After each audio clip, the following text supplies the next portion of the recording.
ओम नमः सिद्धिभ्ये ओम नमः सिद्धिभ्ये ओम नमः सिद्धिभ्ये। नमो अरहन्ताणं नमो सिद्धाणं नमो आयर्याणं नमो अध्यायाणं नमो लोये सवसाहुणम्। तीन भुवन में सार वीतिराग विज्ञानता शिव स्वरूप शिवकार नमः त्रियोग समाहित।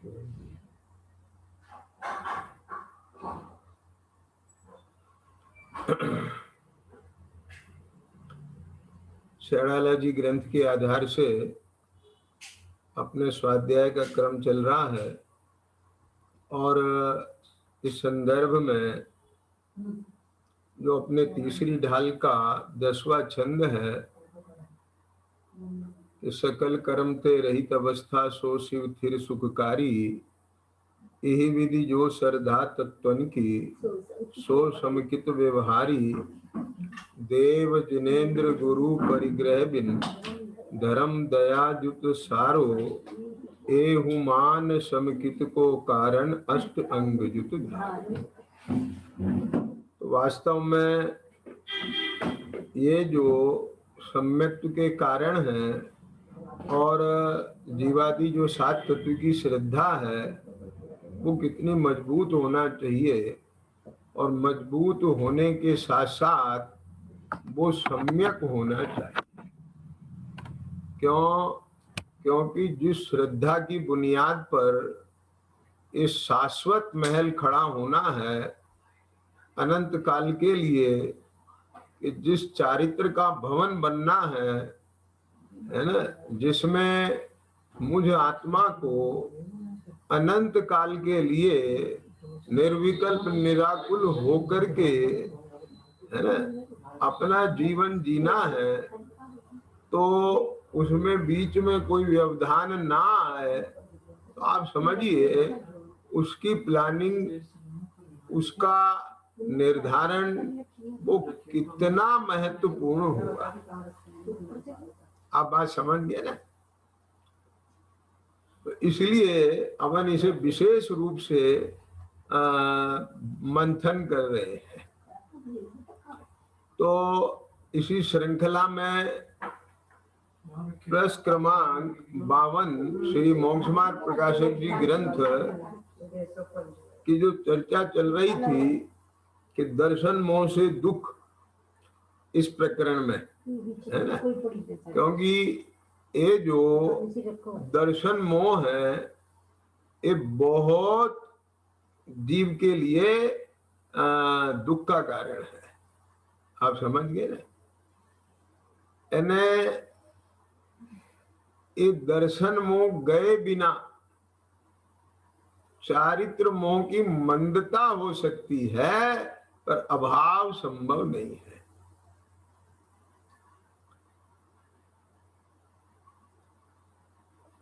अब इसके लिए क्या करना है कि अपने वही कर्म जो नवे अधिकार में बता रहे थे, पहले तो देव गुरु धर्म की प्रतीति होए, फिर उनके द्वारा बताए हुए जीवादि सात तत्वों का जीव को निर्णय हुए। तो उस संदर्भ में बात आई थी कि जो उपदेश है वो इसमें सच्चे देव गुरु शास्त्र का ही सहायक है। अब फिर उसमें बात आई थी कि एक जीव को अपने आत्म कल्याण के लिए विचार आया पूर्व में कभी भी वर्तमान में भी हो सकता है, और वहां पर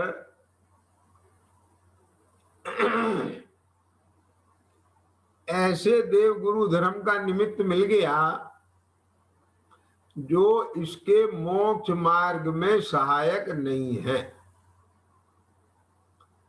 मैंने संदर्भ में एक बात कही थी कि हमको किसी के प्रति कोई राग द्वेष नहीं है, यहाँ तो सीधी सीधी बात है। मोक्ष मार्ग माने पूर्ण रूप से जो मार्ग मुक्ति को प्राप्त कराए। और मुक्ति किससे? कि संपूर्ण मोह राग द्वेष से। और यदि संपूर्ण मोह राग द्वेष का अभाव हो गया तो फिर कर्म बंध का कोई निमित्त नहीं मिलेगा। क्या लॉजिक समझ में आया है ना? कि नया जो कर्म बनता है वो जीव के भाव कर्म के निमित्त से बनता है। क्या जीव द्रव कर्म को नहीं बांधता, जीव द्रव कर्म का कर्ता नहीं है, लेकिन जीव के मोहराग द्वेष रूप भावों का और द्रव्य कर्मों का आना बंधना, इसमें परस्पर निमित्त नैमित्तिक पना है। ख्याल में आ गया? अब जब द्रव्य कर्मों को जीव के इन भावों का निमित्त नहीं मिलेगा तो ये नया कर्म बंध कैसे होगा? और एक जीव के जो संवर निर्जरा रूप परिणाम होंगे, वीतराग भाव, शुद्धता रूप, स्वाभाविक शुद्धता, उस शुद्धि की वृद्धि, विशुद्धता, है ना, सम्यक परिणमन, ज्ञान का, श्रद्धा का, चारित्र का, ये जो जीव का अपना स्वाभाविक परिणाम होगा तो उसके निमित्त से एक कर्मों की, द्रव्य कर्मों की स्वयं निर्जरा होगी। ख्याल में आ गया? ये उपचार से कहने में आएगा कि जीव ने कर्मों को काट दिया। आगे समझ में नहीं है, ये उपचार की शैली है। जीव ने किन्हीं कर्मों को नहीं काटा, जीव तो अपने ही स्वभाव में स्थिरता को प्राप्त हुआ है। ख्याल में है? तो पूर्व कर्मों की निर्जरा हो जाएगी, नए कर्मों का आश्रय बंद नहीं होगा और अनंत काल के लिए यह आत्मा कर्मों से मुक्त हो जाएगा। और जब इसके अपनी संपूर्ण शक्ति की प्रकटता हो जाएगी, अपना जो आत्मा का चैतन्य का जो स्वभाव है वो पर्याय में व्यक्त हो जाएगा, तो वो ऐसा हो जाएगा। सुनना, मैंने कई बार बोला है कि जैसे दूध में से घी, ख्याल में है, सारभूत है, अब उस घी में कोई दूसरी चीज नहीं है। क्या है ना? माने दूध में से आपने दही जमा दी तो दही अकेली नहीं है, दही को मत दिया तो वो छाछ और नवनीत ये अलग हो गए, तो वो नवनीत भी एक नहीं है। लेकिन जब तप के वो नवनीत में से उसका जो कचरा है वो निकल जाता है और केवल एक शुद्ध घी रह जाता है, अब उसमें से कुछ नहीं निकलना। क्या समझ में आ गया? अब उस घी को आप उसी दूध में डाल दो जिसमें से वो निकला है, धनपाल जी, तो कोई दुनिया में ताकत नहीं है उस घी को दूध में घुला दे, मिला दे। क्या समझ में आ गया? और जबकि वो घी उस पर्याय में से निकल के आया है कि जहां पर दूध में से कोई यूं घी नहीं निकाल सकता था, दिखता भी नहीं था कि यहाँ घी है। आप बात समझ में आया कि नहीं आया? अब उसी दूध में आप उस घी को डाल देंगे तो भी वो पृथक पड़ा रहेगा, उसमें मिल नहीं सकता, एक क्षेत्राव का नहीं होगा वो। आगे समझ में कि नहीं? ऐसे ही है आत्मा संपूर्ण द्रव्यों से, जो भले ही आज इस अवस्था में एक क्षेत्रावगा है, लेकिन मुक्त होने के बाद फिर अनंत काल के लिए किसी के साथ एक क्षेत्रावगा नहीं होगा। आगे समझ में नहीं आएगा? तो इसकी इस मुक्ति के लिए उसका जो मार्ग है मोक्ष मार्ग, रत्नात्रय, सम्यक रत्नात्रय, उसमें जो सहायक बने, जिसका उपदेश हमारे लिए, वो ही देव है, वो ही गुरु है और वो ही शास्त्र है। ख्याल में आ गया कि नहीं आया? हमको कोई राग द्वेष नहीं है। बुद्ध वीर जिन हरिहर ब्रह्मा, या उसको स्वाधीन कहो, कुछ ही कहो, हमको कोई नाम से मतलब नहीं है। हमको व्यक्तिवाद में नहीं पड़ते हैं।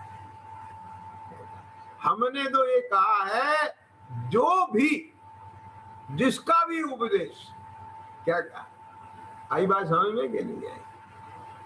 ये मोक्ष मार्ग में सहायक है, वो हमारा निमित्त है, आदर्श है। क्या कहा? फिर बात आई थी कि जिसको स्वयं ही चांद नहीं दिख रहा है, वो हमें चांद दिखाने में भी क्या सहायक होगा। वो हवाई जहाज का उदाहरण दिया था, ख्याल में आया?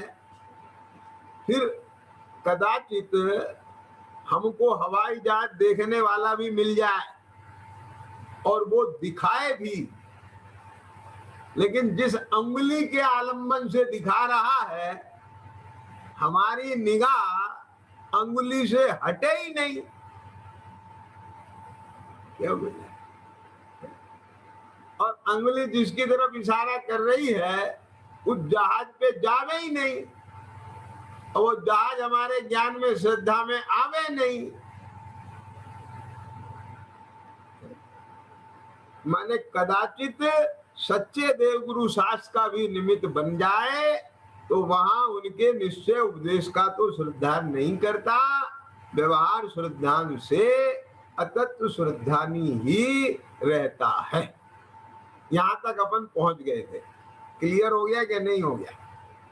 है ना? अब कल इसमें एक चर्चा आई थी कि देखो, ये जो व्यवहार श्रद्धान की बात चलती है, ये जो व्यवहार धर्म की बात चलती है, सच बात तो ये है कि निश्चय तत्व का, यानी तत्व का जो निश्चय स्वभाव है, स्वरूप है,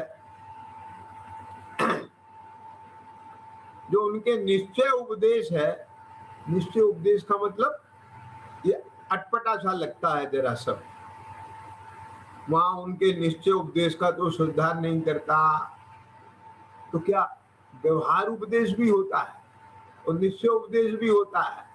नहीं, इसका आशय ये है कि उपदेश में जो तत्व का निश्चय स्वरूप बताया है, क्या बोला, वस्तु का निश्चय से जो स्वरूप बताया है, धर्म का जो निश्चय से स्वरूप बताया है, सम्यक दर्शन ज्ञान चारित्र का निश्चय स्वरूप बताया है। मेरा मतलब समझ में आ रहा है ना?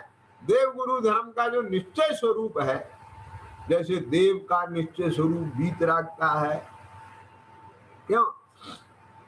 उन्हें परमोदारिक अनंत भगवान कहना, 40 गुण सहित कहना, कहवत के 40 गुण गंभीर, ख्याल में आया ना? तो ये सब व्यवहार से कहा है।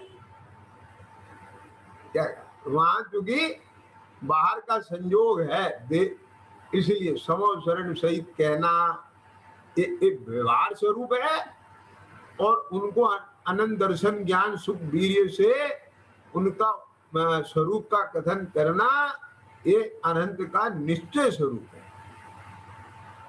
ख्याल में आ गया? कहते हैं जो 28 मूल गुण को पालन करते हैं, बाह्य अभ्यंतर परिग्रह से रहित होते हैं, दया पालते हैं, परिचय जीतते हैं, इस प्रकार से जो निरूपण किया जाए, ये व्यवहार से गुरु का स्वरूप बता रहे हैं।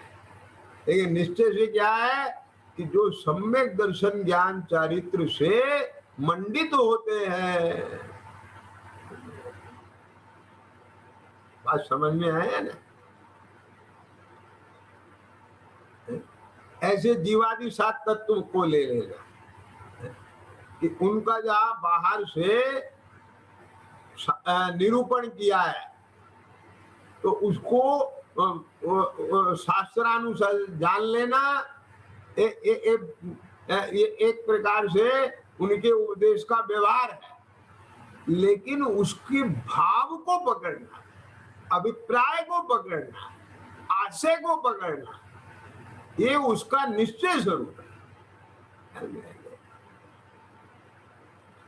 तो ये जीव को ने ऐसा नहीं है कि भगवान की उपदेश में खाली व्यवहार की बात आई है, निश्चय की नहीं आई है, लेकिन वो वहां तक पहुंच ही नहीं पाया है। बात समझ में आ रहा है ना? क्या चिद्रूप? माने व्यवहार से जहां भी कथन किया गया वो स्थूल कथन है, और संयोगों से पार, क्या कहा? संयोगों से पार जो एक स्वभाव है वो उसका निश्चय तत्व है। वहां तक इसका ख्याल गया ही नहीं। तो निश्चय उपदेश का श्रद्धान नहीं किया, ये है मतलब। ख्याल में आया? उपदेश में, शास्त्रों में जो व्यवहार कथन आया उसको पकड़ करके रह गया। आगे समझ में कि नहीं है?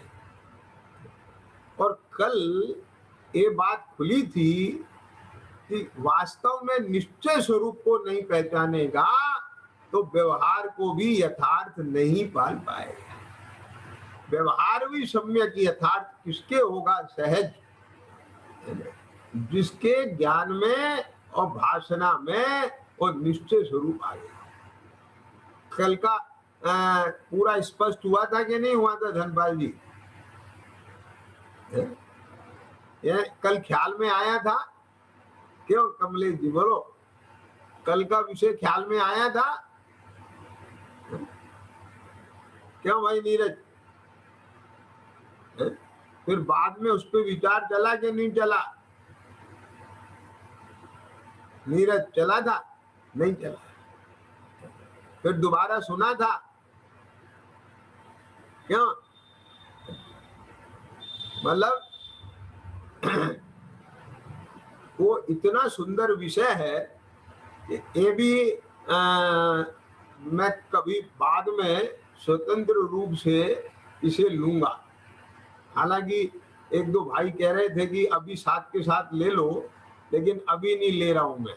क्यों? क्योंकि अभी जो ये धारा चल रही है तो वो उसी को ही लेके चल रहा हूं। मैंने हिंट दे ही दिया था, आप उसका विषय चिंतन करें। समझ में आया ना? क्या था कि जैसे व्यवहार से इस जीव को कहा कि तू कर्मों से बंधा है, ख्याल में आ गया ना? और व्यवहार से ये बात कहते हैं कि कर्मों से छूटना है। बात समझिए ना? लेकिन जब तक अबध स्पष्ट चैतन्य स्वरूप ज्ञान में नहीं आएगा, श्रद्धा में नहीं आएगा, तो किसके दम पर कर्मों से छूट पाएगा? पॉइंट समझ में आया ना? क्या बोला? सबसे पहले तो वो दर्शन मोह से नहीं छूट पाएगा, इसका देह से एकत्व ही नहीं जा पाएगा। क्या क्या? देखो एक चीज बताता हूं मैं, अनेक ऐसे भाई बहन होते हैं, मैंने कल परसों में भी चर्चा की थी कि जिनको अपने जैन कुल में जन्म नहीं मिला, समझ गए ना? और ऐसे भी लोग तत्व की बात सुनकर के मंत्र मुग्ध हो जाते हैं। जरा सुनना, इसमें से भी एक तत्व की बात बहुत अच्छी आएगी, उसे आप ग्रहण करना। तो जो ऐसे लोग हैं जो तत्व की बात पर बहुत मंत्र मुग्ध हो जाते हैं और वो अपने से जुड़ भी जाते हैं। और सुनते हैं बड़े प्रेम से, उस पर विचार अभ्यास भी करते हैं, समझ। लेकिन मैं आपको एक बात स्पष्ट कर दूं, उनके भी अंतर से जब तक ग्रहित मिथ्या तो नहीं जाता। एक ग्रहित मिथ्यात्व का मतलब क्या है कि एकदम स्पष्ट रूप से ये देव गुरु धर्म का स्वरूप ये है। क्या एक देव गुरु धर्म का स्वरूप ये है का मतलब क्या कि मुझे जिस प्रयोजन की सिद्धि करना है उस प्रयोजन के लिए ये ही सहायक है, कोई दूसरा नहीं है।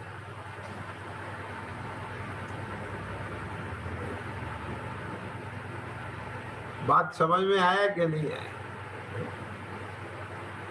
क्यों?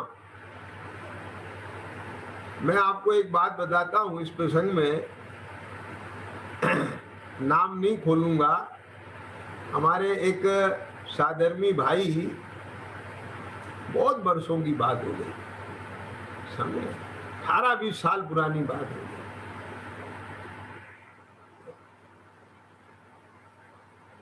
वो जब पहली दफे मेरे से मिले, धनपाल जी, मेरे से जब पहली दफे मिले, और वो भी स्वयं से नहीं मिले, अब परिवार जन से,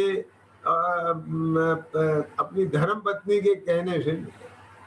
बात को सुनना, उनका सबसे पहला सवाल था मेरे से, सब समान है तो सबकी विनय करने में क्या तकलीफ है? के जैन जी,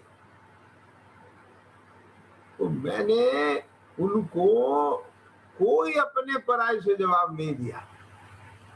मैंने उनसे एक ही जवाब दिया।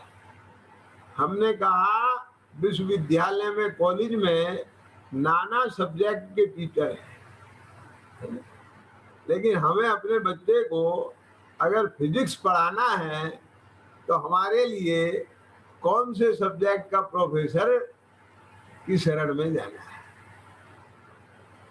हमें इससे लेना देना नहीं है कि कौन सही है कौन गलत है। क्या कहा? बात समझिए ना, यहाँ अपने पराये वाली कोई बात ही नहीं है। क्या है? सब है और हर कोई अपनी अपनी मान्यता के हिसाब से मान रहा है।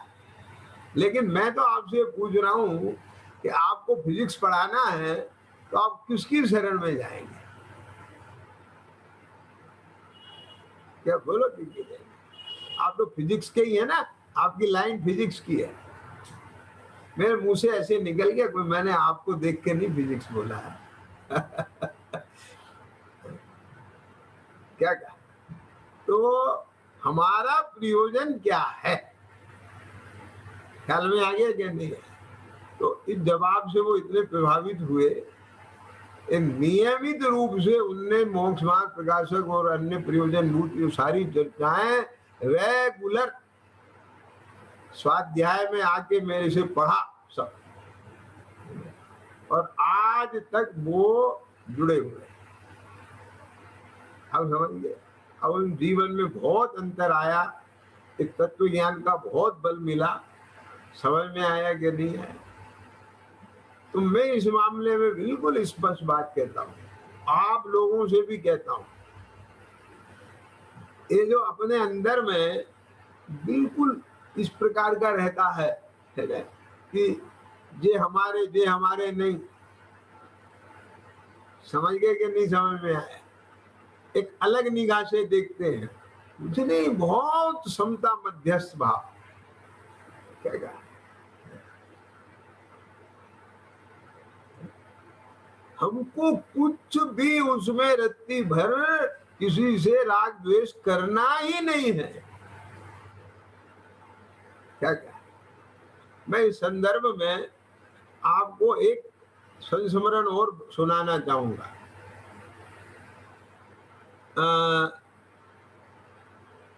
लोगों ने अपने काफी वयोवृद्ध विद्वान थे पंडित फूलचंद जी साहब, नाम सुना होगा। मेरा उनका बहुत वात्सल्य प्रेम था। उनका आखिर के कई बरस हस्तिनापुर में व्यतीत हुए। तो उन्होंने एक दफे मुझे ये अपने बहुत बात बताते थे, चर्चा होती थी, तो लेकिन ये जो मैं सुनाने जा रहा हूँ ये बताइए। बोले मेरे को जम्बू द्वीप में माता जी ने बुलाया, समझिए।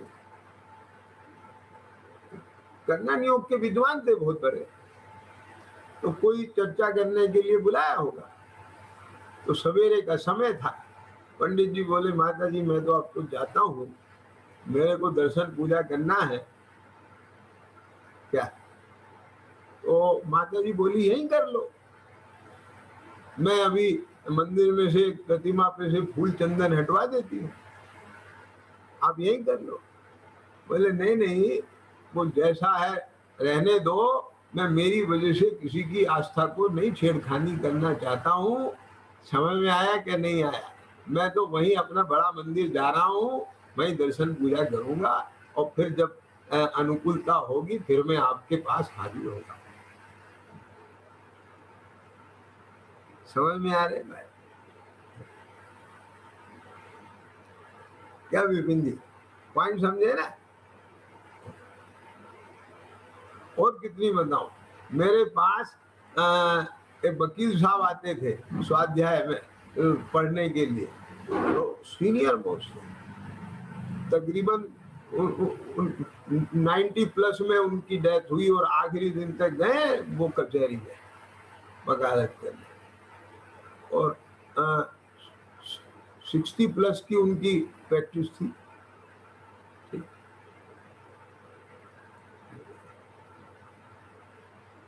और वो बहुत रिगार्ड करते थे और पब्लिक में भी वो कहने में नहीं सकुचाते थे ये मेरे पुत्र जैसे है लेकिन उम्र में, लेकिन ये है मेरे गुरु, मैं आज जो भी हूँ इनके बदौलत। तो एक दफे, बहुत पुरानी बात है ये भी, 20-22 साल पुरानी बात है, तो वो मेरे पास में रोज आते ही थे। तो यहाँ पर कोई मुनि महाराज आए हुए थे शहर में, नगर में। तो उनका क्या था कि अब मुझे नहीं मालूम, मैं इस प्रसंग में नहीं फंसता, ना मैं दिमाग लगाता हूँ। तो उनने कहीं से सुनी होगी कि उनके आहार से पहले योगदान लिखा जाता है, रुपए का, पैसे का, फिर ये सब चीजें होती हैं। तो वो चर्चा चल रही थी और मैंने उस पर कहा कि ये क्या मतलब है, ऐसा क्या स्वरूप है, ये है वो है। और वो उन्होंने थोड़ा सा रस लेके बोला, और मैंने सुन के मालूम उनसे क्या कहा, मैंने कहा वकील साहब ये बात अच्छी नहीं है, ये इस तरह की रस लेके चर्चा करना अच्छी नहीं है। जो जैसा है वो अपने लिए, अपने को क्या लेना, वो सही कर रहे हैं गलत कर रहे हैं वो जाने। अवन तो भगवान ने जैसा कहा है, जो सही समझे हैं वो करना है। और देखो, क्योंकि आप मेरे पास आते हो, मेरे से जुड़े हो, तो कोई ये समझेगा वहां यही सीखते होंगे, या तो आज के बाद आप ये सब चीजें नहीं करना, और नहीं तो मेरे पास नहीं है। के जैन जी समझे ना? हमने कहा हमारा बिल्कुल क्लियर है, हमको अपने परिणाम बिगाड़ना ही नहीं है। ज्ञान में आना अलग बात है, सही गलत को जान लेना अलग बात है, लेकिन उसे जान के उसमें कसाय करना ये बिल्कुल अलग बात है। धनपाल जी पकड़ में आ गए क्या? नहीं क्या?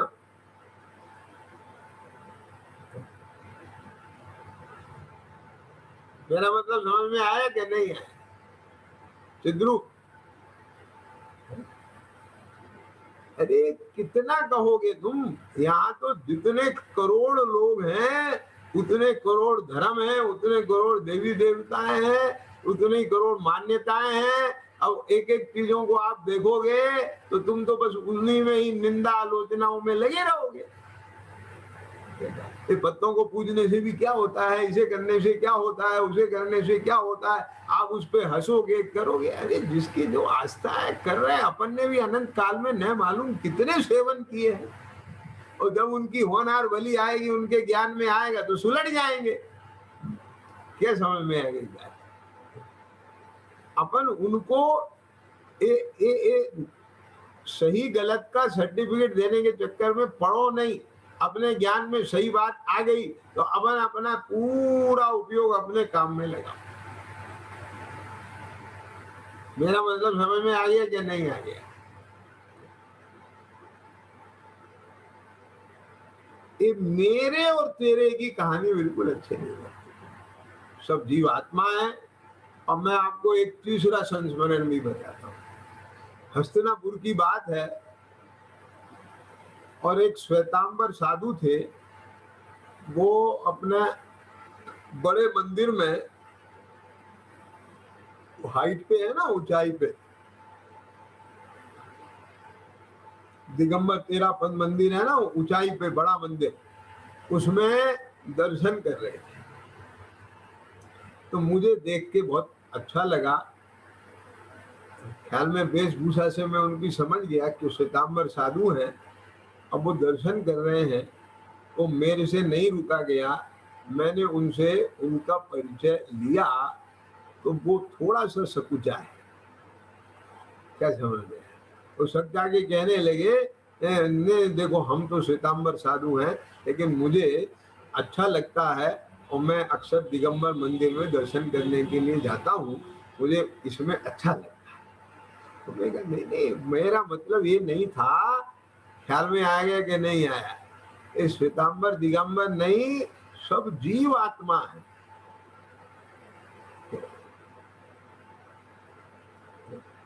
अरे जीव आत्मा से स्थापना करेगा तब सम्यक दिगंबर खड़ा होगा। नहीं समझ में आया? जिस आत्मा के स्वभाव में राग का अंबर नहीं है, तो इस शरीर पर ये वस्त्र का अंबर कहां से आएगा बिना राग के? क्या धनपाल जी पकड़ में आ गया कि नहीं आया? ये देह से राग होगा तब तो अंबर आएगा ना। लेकिन जिसने जान लिया कि राग मेरा स्वरूप नहीं है, विकार है, कलंक है,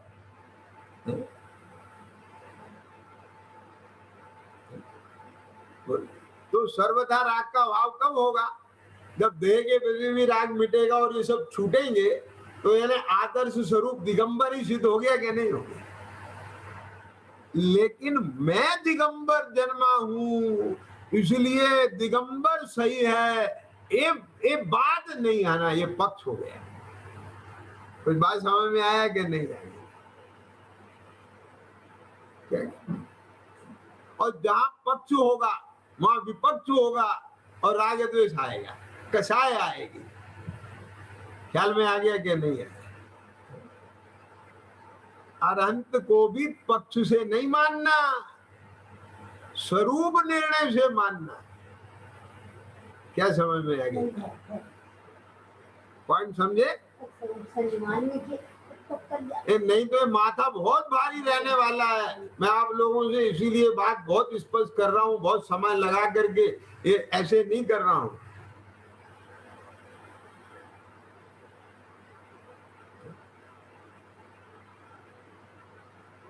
एक चीची चीची बना निकल जाएगा सारा का सारा यहाँ से। क्या सामने वाले को ऐसे अछूत देखना, वो निकल जाएगा सब। मेरा मतलब समझ में आ गया? आप मुझे बताओ क्यों के जैन जी, आप जब कॉलेज में जाते थे स्टूडेंट लाइफ में, तो वहां बहुत सारे टीचर दिखते होंगे आपको, अन्य सब्जेक्ट के, दूसरे सब्जेक्ट के सब दिखते होंगे ना। उन्हें देख करके ऐसे मुंह मसोड़ते थे, तो सहज भाव से अपने अपने फिजिक्स फैकल्टी में चले जाते थे। बोलो बता,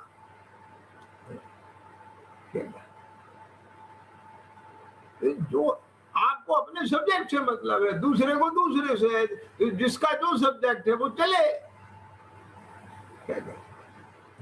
सबकी अपनी अपनी आस्था है, हम दूसरे की आस्था में काहे को लेग पुलिंग करें। अब बोलो इससे बड़ा धर्म निरपेक्षता और क्या होगी।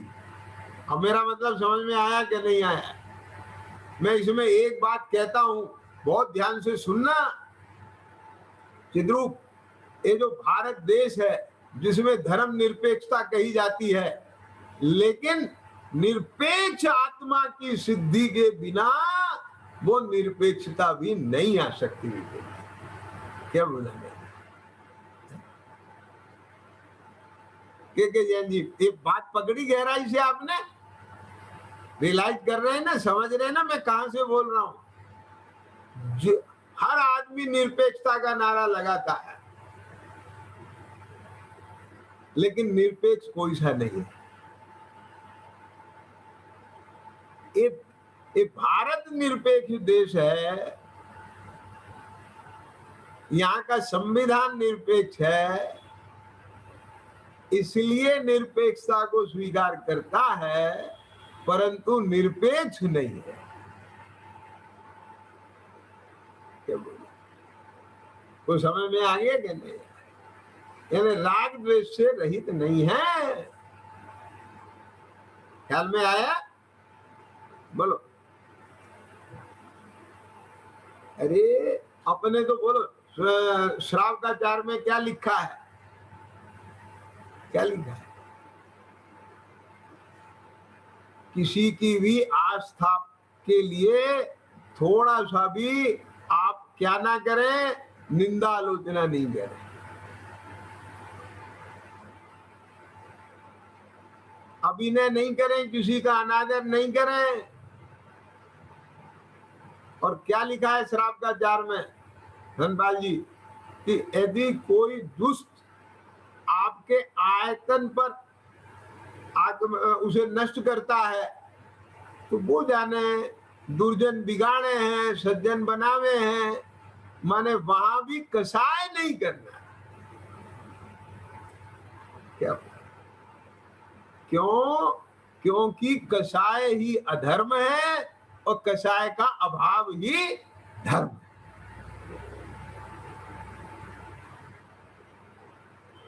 क्या बोला? आ गया ना ख्याल में? और जहां स्वरूप निर्णय होता है, पक्षातिक्रांत आत्मा होता है, तब स्वानुभूति होती है। चिद्रूप, तो अब देखो ये यहाँ जो ये पैराग्राफ चल रहा है, इसके अवलंबन से इतनी बात खुली है। वहां कदाचित सुदेव सुगुरु सुशास्त्र का भी निमित्त बन जाए। ख्याल में आ गया? अब बन गया, उनके निश्चय उपदेश का तो श्रद्धा नहीं करता, व्यवहार श्रद्धान से अतत्व श्रद्धानी ही रहता है। ख्याल में आ गया? अब इस बीच में मैंने एक और बात बीच में डाली थी कि इसी पक्ष की वजह से, सुनना ध्यान से, जो कुल परंपरा से देवगुरु धर्म को मान रहे हैं, वे भी मिथ्या दृष्टि, और जो दूसरे कुल में जन्म करके इस तत्व का अभ्यास कर रहा है, और क्षयोपम बहुत अच्छा है, लेकिन वहां भी उसके कुल का एकत्व नहीं टूट रहा है, वो भी अतत्व श्रद्धा है। कोई बात पकड़ में आई? क्योंकि वो भी अपने आप को कुल का एकत्व नहीं तोड़ पा रहा है, ग्रहित मिथ्या तो नहीं छोड़ पा रहा है। क्या समझ में आया? और ये भी कुल धर्म नहीं छोड़ रहा है, अरे मानना तो आखिर यही है ना, लेकिन तू स्वरूप निर्णय से नहीं मान रहा है, तू कुल के एकत्व के कारण मान रहा है, इसलिए सही मानते हुए भी तेरा मानना सही नहीं। कुछ बात पकड़ में आई कि नहीं आई? जैन जी समझे आप बात? क्यों? क्योंकि तन उपजत अपनी उपज जान, तेरा एकत्व तो नहीं गया। तो बोलू साहब ये क्या हम अपने आप को एक गौरव महसूस नहीं करें कि हमारा जन्म स्कूल में हुआ है? अरे ये एंगल अलग है कि तेने जब स्वरूप जान लिया तो स्वरूप जानने के बाद तेरे को ऐसा आया कि देखो अपना कितना भाग्य है कि कर्म ने अपने को ऐसी जगह लाके रखा जहां हमको मोक्ष मार्ग का उपदेश मिला है, ऐसे तत्व का उपदेश मिल गया। ख्याल में आ गया? अब यहाँ इसने परीक्षा पूर्वक स्वीकार किया है, और मैंने पहले भी स्पष्ट किया था, परीक्षा का मतलब वो वाली ऐसी परीक्षा नहीं लेना एग्जाम लेने वाली परीक्षा। पूर्वक का मतलब अपनी बुद्धि लगा करके निर्णय किया, वस्तु स्वरूप से निर्णय किया है, जांच करके निर्णय किया है। ख्याल में आ रहा है कि नहीं आ रहा है? तो अब देखो, अब उनके निश्चय उपदेश का तो सिद्धांत नहीं करना, माने जो उपदेश में वस्तु का जो निश्चय पक्ष है वहां तक तो नहीं पहुंचा, लेकिन जो उपचार से कथन किया गया है, चाहे वो देवगुरु धर्म का है, सम्यक दर्शन का है, सम्यक ज्ञान का है, धर्म का है। उपचार से तो पुण्य भाव को भी धर्म कह दिया जाता है। समझ में आ गया ना? दयादान व्रत उपवास पूजा भक्ति को भी धर्म कह दिया जाता है। तो बस उसी को पकड़ करके उसका श्रद्धानी हो जाता है, और उसका श्रद्धानी रहेगा तो अतत्व श्रद्धानी रहेगा। अब इसका प्रमाण बोलो क्या है? इसका प्रमाण ये है कि उसकी परिणति में संबर निर्जरा प्रकट नहीं होंगे।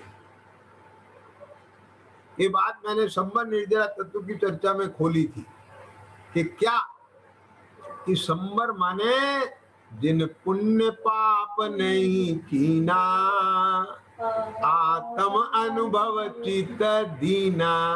आई बात है? ख्याल में आया कि नहीं आया? जिस काल में अपने स्वरूप की एकाग्रता में शुभाशुभ भाव उत्पन्न नहीं होते हैं, तो वो उस समय शुभ अशुभ कर्मों का आश्रय बंद नहीं होता। क्यों नहीं होता? उन्हें निमित्त नहीं मिलता। लॉजिक समझ में आ गया कि नहीं आ गया? क्या निमित्त?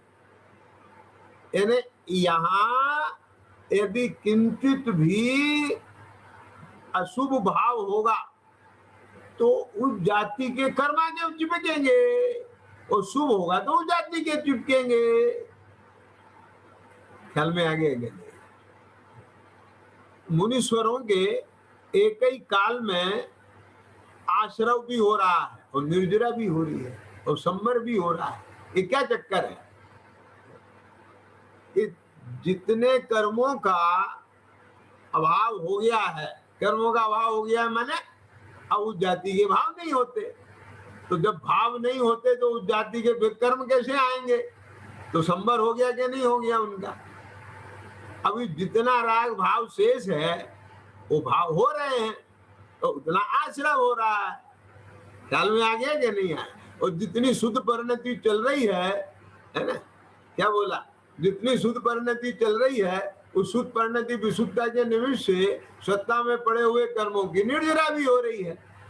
ख्याल में आया? तो एक ही काल में संबर भी है, निर्जरा भी है और आश्रय भी है, मान लो। लेकिन वो एक भाव से नहीं है, मिश्र भाव में जो शुभ भाव है उससे आश्रव है, जो शुद्ध भाव है उससे संबर निर्जरा है। अब ये बात उसकी समझ में नहीं बैठती। क्या तो बात पकड़ में आया ना? यदि तेरे किंचित भी शुभाशुभ भाव होगा तो वहां संबर होगा कि आश्रव बंद होगा? ख्याल में आया कि नहीं आया? बोलो, आ गया ना? क्लियर हो गया कि नहीं हो गया बात? तो ये बात कैसे कही थी? ये बात इसलिए कही थी कि अतत्व श्रद्धानी बना रहेगा तू। अतत्व श्रद्धानी का मतलब है कि जैसा स्वरूप है तुझे वो अभी भाषित नहीं हो रहा है। शास्त्रानुसार जान लिया, कहता है, समझ रहा है, परंतु भाव भाषण होकर तुझे उसकी श्रद्धा नहीं आ रही है। आई समझ में क्या नहीं आई? बोले साहब इसका प्रमाण बताओ क्या है? ये सुनो इसकी भी बात। भले ही तेरी परिणति में अभी शुद्धोपयोग ना हो, देवेंद्र सुनना जरा ध्यान से, लेकिन यदि तेरा तत्व निर्णय सम्यक है और भाव भाषण है, यानी हे गे उपादेय बना तेरे प्रकट हुआ है, तो शुभाशुभ भाव रूप परिणमित होता हुआ भी श्रद्धा उसे निषेधती है कि ये मेरा स्वभाव नहीं।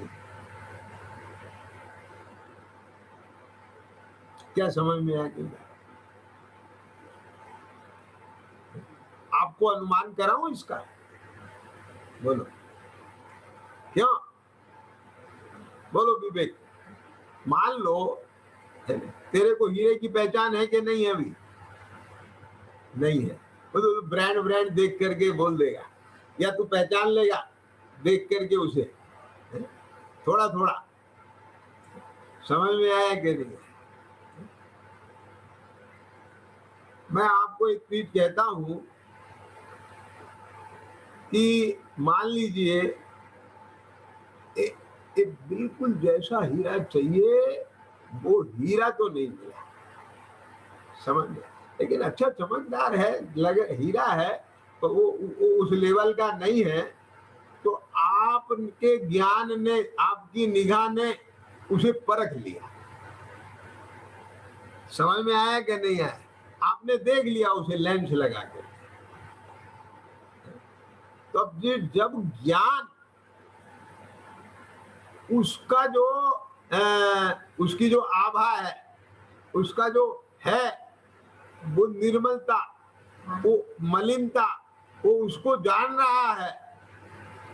और सुनना ध्यान से, ये जो अपन कहते हैं ना श्रद्धा निषेधती है, ये श्रद्धा निषेधती है, ये कथन है, लेकिन ज्ञान निषेध रहा है। तो श्रद्धा निषेधती है, ये बात क्यों कही? इसलिए कही क्योंकि असली हीरे का जो पूरा स्वरूप है वो ज्ञान में खसा है, और आपको उसकी प्रतीति है, विश्वास है कि ये ऐसा ही होता है, और यदि अन्य है तो वो असली नहीं है। तो समझ में आ गया कि नहीं?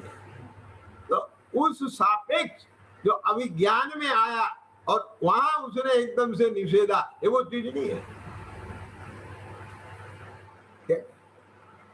कुछ आगे समझ में कि नहीं? मैंने हीरे का दृष्टांत दिया है।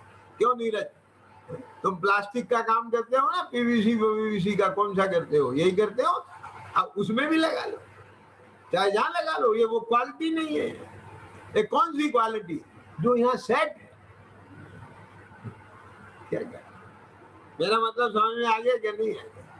तो जो स्वरूप सम्यक दृष्टि के यहाँ सेट है, ऐसा ही है, अन्यथा नहीं। ये श्रद्धा, अरे श्रद्धा तो अंधी होती है। श्रद्धा अंधी होती का मतलब श्रद्धा में जानना देखने का गुण नहीं है, इसका मतलब अंधी होती है। ध्यान में आया?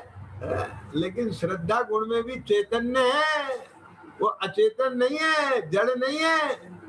क्या एक चेतनपना सर्व गुणों में व्याप्ता है। ये असाधारण धर्म है आत्मा का। क्या समझ में आएगा? एक चीज कहूं तो सुनो, अटपटी लगेगी। यानी जो चारित्र गुण का विकारी परिणमन चल रहा है ना देवेन, वहां भी चैतन्य व्यापता है। ये कैसे? यानी नहीं व्यापे तो भी उसका संवेदन कैसे हो आकुलता रूप? जड़ को होता है क्या? ये तो पूरे में व्यापता है वो चैतन्य। इसलिए मैं अनेक दफे कहता हूं कि तुम घबराओ मत। ये जो तुम्हें आकुलता व्याकुलता होती है ना, तुम आकुलता व्याकुलता को मत देखो, वहां भी संवेदन गुण से अपने को चैतन्य रूप प्रसिद्ध करके और चैतन्य स्वरूप का आश्रय ले लो। और जो तुमने पर का आश्रय ले रखा था, अपने को कर्मोपाधि रूप देख रखा था, वहां से हट जाओ। और हटते तेरी कैसा आकुलता ना मिट जाए तो हमारे से बोलना है क्या?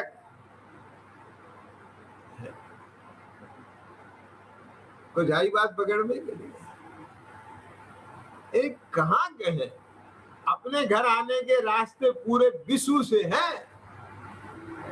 मैं साहब मल्लेज खंड में खड़ा हूँ, वहां से कैसे आऊं? मैं तो पाप भाव में खड़ा हूँ, मुझे तो जबरदस्त आकुलता की भरमार चल रही है, वहां से कैसे आऊं? अरे तू चिंता मत कर हाँ, हम तुझे हर जगह से लाने का रास्ता बता रहे हैं। क्या ये खड़े हैं ना हमारे माथे पे पंच परिवस्थी, ये बता रहे हैं। खैर चलो अब बात आगे चलता हूं मैं। तो व्यवहार श्रद्धान से अतत्व श्रद्धानी ही रहता है, क्योंकि उसने निश्चय उपदेश का श्रद्धान नहीं किया।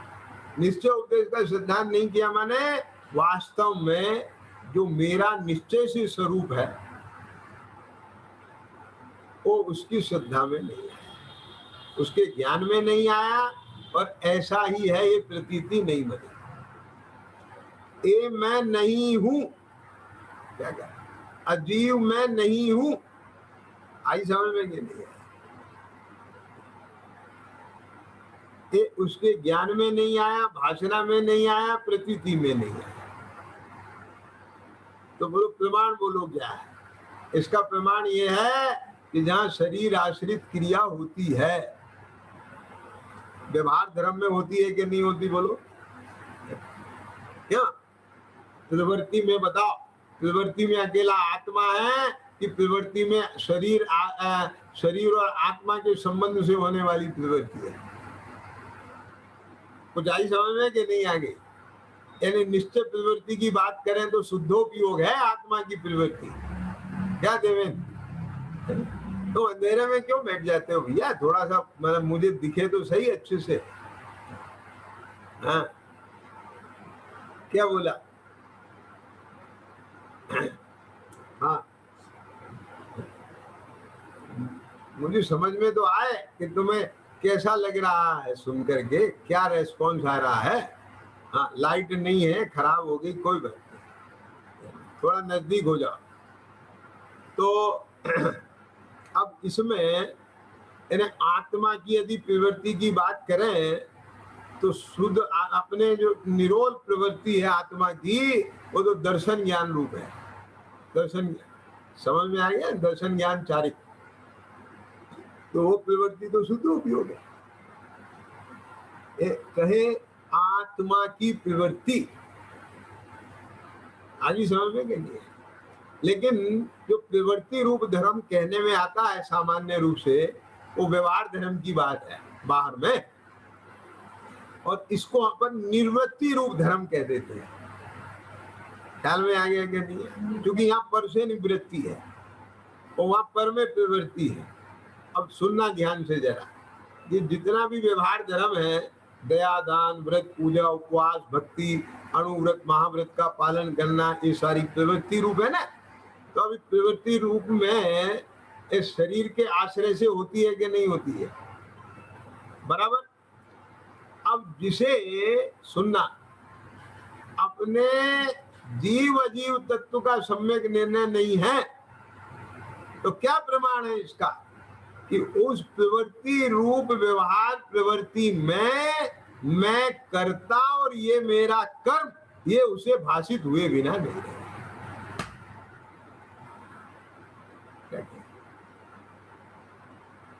कुछ आया समझ में कि नहीं? अब ये उसे जब भास रहा है, लग रहा है मैं करता और ये मेरा कर्म, और उसमें एकत्व पना चल रहा है उसका, तो ये इस बात का प्रमाण है कि उसे जीव अजीव तत्व का निर्णय नहीं है। तो अतत्व सिद्धांत सिद्ध हो गया कि नहीं हो गया? अब दूसरा स्टेप, वो प्रवृत्ति रूप जो धर्म है उसका व्यवहार धर्म, वो शुभोपयोग है। क्लियर आ रही है ना बात समझ में? तो वो शुभोपयोग है, और ये शुभोपयोग क्या कहा, यानी अशुद्धोपयोग है। समझ में आ गया? और शुभोपयोग और अशुभोपयोग के अभाव रूप जो उपयोग है वो शुद्धोपयोग है। अभी भले ही सम्यक दृष्टि के शुद्धोपयोग नहीं है और वो अशुभोपयोग में खड़ा है, तो भी उसका ज्ञान जानता है कि अशुभोपयोग है, और वो शुभोपयोग में खड़ा है तो उसे भी उसका ज्ञान जानता है कि ये शुभोपयोग है।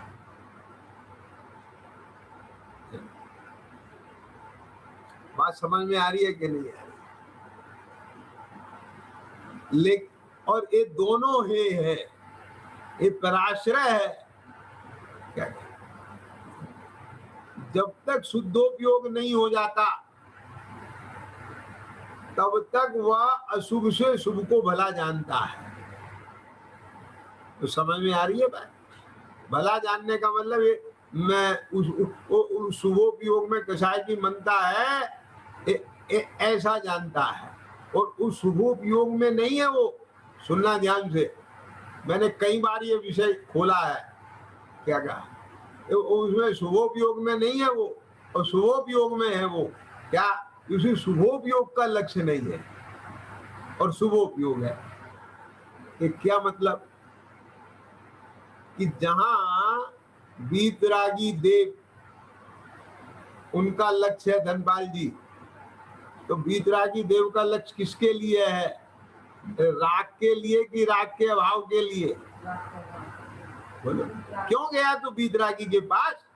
क्योंकि उनने राग का अभाव किया है। तो इसका मतलब प्रूव हो गया ना, तुझे राग के अभाव की भावना है, तो तेरी निगाह किस पर? राग पर कि राग के अभाव पर? कुछ समझ में आ गया क्या नहीं आ गया? तू निर्ग्रंथ गुरु के पास जा रहा है, ये क्यों जा रहा है? क्योंकि वे शुभोपयोगी हैं?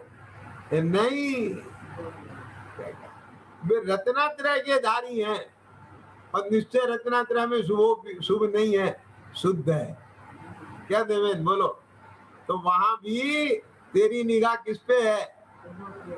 बोलो कि वीतराग भाव पर है, शुभ राग पर नहीं है, और वीतराग धर्म पर है, तो उसमें भी यही।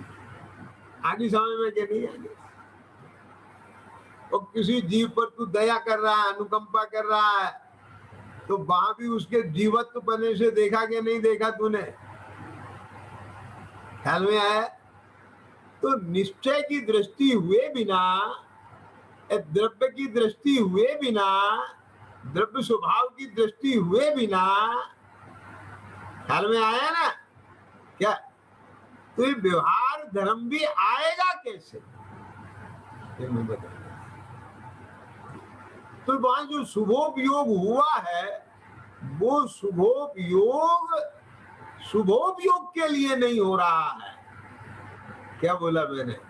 शुद्धोपयोग की भावना से, शुभोपयोग की श्रद्धा से, शुद्धोपयोग की प्राप्ति के लिए। आ रही समझ में कि नहीं आ रही? वो जब तक शुद्धोपयोग नहीं है तब तक उसकी भक्ति है, तब तक उसकी भावना है, तब तक उसकी कामना है, तब तक उसकी साधना है, तब तक उसकी तरफ जाने की प्रक्रिया है, उसे प्राप्त करने का प्रोसेस है, उसका लक्ष्य है, वो सब शुभोपयोग है। क्या बोला मैं? आगे समझ में कि नहीं है? तो प्रवृत्ति में शुभोपयोग है, लेकिन दृष्टि में शुद्ध स्वभाव है, वीतराग भाव है। इसका नाम तत्व श्रद्धानी है। क्या देवेंद्र बोलो? और शुभोपयोग में प्रवर्तता है और लेकिन दृष्टि में वो नहीं है, तो अतत्व श्रद्धानी है कि नहीं? सिद्ध हो गया कि नहीं हो गया? तो निश्चय उपदेश का जिसे श्रद्धा नहीं है, वो व्यवहार प्रवृत्ति में रहता हुआ भी व्यवहार श्रद्धान से अतत्व श्रद्धानी ही रहता है। ये बात निकल के आगे कि नहीं आगे? बोलो क्या? आप इसका बहुत गहराई से विचार करें, चिंतन करें। अभी समय हो गया है, विशेष चर्चा आगे की मैं कर लूँगा। सहजानंदी शुद्ध स्वरूप मैं आत्म स्वरूप सहजानंदी शुद्ध स्वरूपी अविनाशी मैं आत्म स्वरूप सहजानंदी शुद्ध